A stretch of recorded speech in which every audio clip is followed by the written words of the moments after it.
ആലപ്പുഴ പറവൂരിന് സമീപം ആളൊഴിഞ്ഞ പാടശേഖരത്തിൽ കാണപ്പെട്ട മധ്യവയസ്കന്റെ മരണം കൊലപാതകം. അമ്പലപ്പുഴ ഡിവൈഎസ്പിയുടെ നേതൃത്വത്തിൽ നടന്ന അന്വേഷണത്തിലാണ് കൊലപാതകമെന്ന് സ്ഥിരീകരിച്ചത്. പ്രതി കിരൺ ഇപ്പോൾ പോലീസ് കസ്റ്റഡിയിലാണ്. കിരണിന്റെ അമ്മയുടെ സുഹൃത്താണ് കൊല്ലപ്പെട്ട ദിനേശൻ. വീടിന് അധികം ദൂരെയല്ലാത്ത ആളൊഴിഞ്ഞ സ്ഥലത്ത് ശനിയാഴ്ചയാണ് ദിനേശന്റെ മൃതദേഹം കണ്ടെത്തിയത്. ആശുപത്രിയിലെത്തിച്ച് മരണം സ്ഥിരീകരിച്ചു. ഞായറാഴ്ച മൃതദേഹം സംസ്കരിച്ചു. വൈദ്യുതാഘാതമേറ്റതാണ് മരണകാരണമെന്നായിരുന്നു പ്രാഥമിക പോസ്റ്റ്മോർട്ടം റിപ്പോർട്ട്. അസ്വാഭാവിക മരണത്തിന് പുന്നപ്ര പോലീസ് കേസെടുത്തു. ആദ്യ അന്വേഷണത്തിൽ തന്നെ മൃതദേഹം കിടന്ന സ്ഥലത്ത് വൈദ്യുതാഘാതമേൽക്കാനുള്ള സാധ്യതയില്ലെന്ന് അന്വേഷണ സംഘം കണ്ടെത്തിയിരുന്നു. തുടർന്നാണ് അയൽവാസിയായ കിരണിലേക്ക് അന്വേഷണമെത്തിയത്.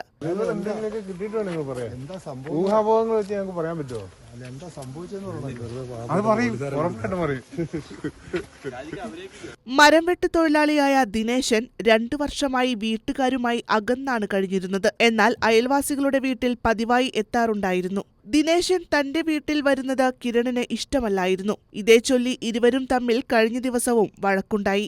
എന്റെ മാമന്റെ ഇളയ മോനാണ് ആദ്യമായിട്ട് കാണുന്നത്. പുള്ളി കമ്മന്ന് അവിടെ കിടക്കും. അപ്പം അവൻ വിചാരിച്ചത് ആളും ആരാന്നറിയത്തില്ല, വെള്ളം അടിച്ച് കിടക്കുമെന്നാ കുഞ്ഞും വിചാരിച്ചത്.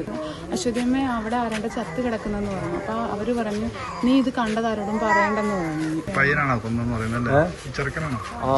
നമുക്കറിയത്തില്ല സാറേ. 1 മണിക്കൂറോളം ഇവരെ ചോദ്യം ചെയ്യുന്നുണ്ടായിരുന്നു രാവിലെ വന്ന്.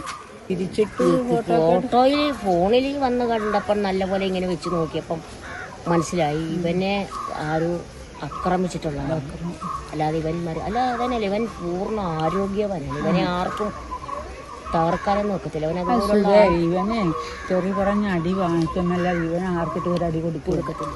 കിരൺ സ്വന്തം വീടിന് ഉള്ളിൽ വെച്ച് ദിനേശനെ ഷോക്കടിപ്പിച്ചു കൊല്ലുകയായിരുന്നു. ശേഷം മൃതദേഹം ചുമന്നുകൊണ്ടുപോയി വീടിന് സമീപത്തെ ഒഴിഞ്ഞ സ്ഥലത്ത് തള്ളി. അച്ഛന്റെ സഹായത്തോടെയാണ് മൃതദേഹം കൊണ്ടുപോയതെന്നാണ് പോലീസ് സംശയിക്കുന്നത്. കിരണിന്റെ വിശദമായ മൊഴിയെടുത്ത ശേഷമേ ഇയാളുടെ അച്ഛനെ കേസിൽ പ്രതി ചേർക്കുന്നതിനെക്കുറിച്ച് തീരുമാനമുണ്ടാവുകയുള്ളൂ. കൈരളി ന്യൂസ്, ആലപ്പുഴ.